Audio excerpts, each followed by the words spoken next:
Hi everyone, in this video we're going to review a little bit of information about SWOT and PESTEL analysis. This is particularly useful for your Business 100 report where you will need to create your own SWOT and your own PESTEL analysis as a part of the assignment. So if you're on the library website, be sure to click on the Research Help and Guides tab. It will take you to this page, and under the red box on the left side under Research Guides, you'll be able to click on the Business 100 Intro to Business Libguide link. It brings you to the very handy Business 100 Libguide. And for information about SWOT and PESTEL analysis, we're going to go to the Company Situation tab, which is tab C.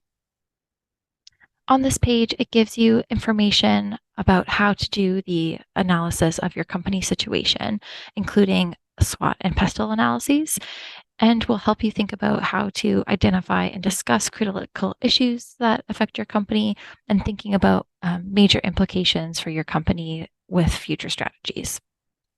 This first box gives you a little bit of information about industry profiles. Why might they be important? Well, it provides context for your company's situation. So thinking about what critical issues that your company is facing, what is going on within the industry, and future planning. Are there trends that you don't see in the company report or anything? So paying attention to this will be really important.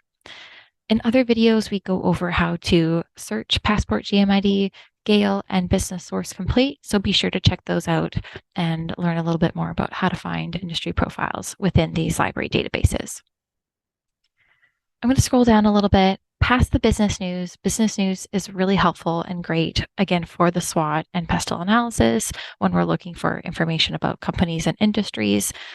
All these, sources can be used to find business information, and you could find things like reviews of products, learning about new products or services that are being launched, any critical issues that are happening, key trends, when new CEOs are hired or fired, that type of thing.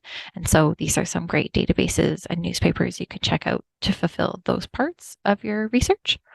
We're going to scroll down to the section called Completing a SWOT Analysis. The first part here talks about finding SWOTs that already exist. So there are writers and research analysts who are out there, and they are creating SWOTs for companies.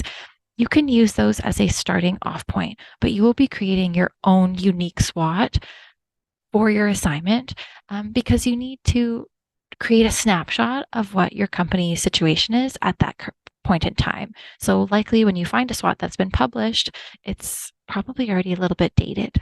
So you'll need to update it and do your own analysis of the company.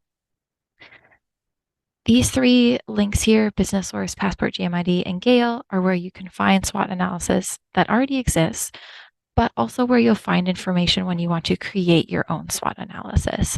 There'll be lots of information here again about your company. So what are their strengths? What are their weaknesses? As well as the industry and what's going on. So where could the company have some opportunities and what are some threats?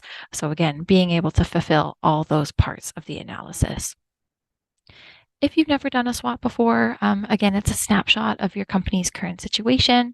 And so if you need some help about how to do that and what questions to ask, we have a link to a page here where it gives you some helpful prompts to think about when you're doing your research. And then again, we have links to different sources where you might find resources helpful in creating your SWOT. The final box on this page here talks about the PESTEL analysis, right? So the political, economic, social, technological, environmental, and legal climates that have an impact on your company. So you'll need to find research and information that allows you to answer all of these questions about these conditions. Again, you will be able to use these resources when completing your PESTEL. You probably won't find a PESTEL that has already been made, but you'll be able to find examples that might help you. Additionally, this is where you can go look to create your own PESTEL and find that information. I'm going to click on the link below under how to create a PESTEL analysis. There's all of these links based on perhaps your group is split up who's doing which conditions you're researching, but they all lead to the same page, and I'm going to take you there now. This guide has a little bit more in-depth questions about what you can ask yourself when you're looking for the political climate, right? And what is the influence on your company? So if you need some help thinking about what does political climate mean? We have some questions to guide you, right? So, are there elections currently happening? What political party is a majority? Are there other things going on, between governments? What's happening with trade, that type of thing that, again, might affect your company, right? If we scroll down, we have resources where you could find information about what's going on with the government and what's going on, with news and business and all of that. This is where I would look if I was doing the political conditions part of the analysis. You'll see on the side the different tabs go over each of the conditions. So again, all the pages are laid out the same here. When you are doing the economic conditions, here's some questions that can guide you, and here are some places you can look for that information. I won't go through all of them, but they are all here. They all have more questions, more resources to look at. And so this is a great place to get started and when you're digging into your own pestle analysis. As always, if you have questions about how to find information for your pestle or your SWOT analysis, please be sure to come to the library. On the left-hand side of the Libguide are all the ways you can contact us, and we'd be happy to help you.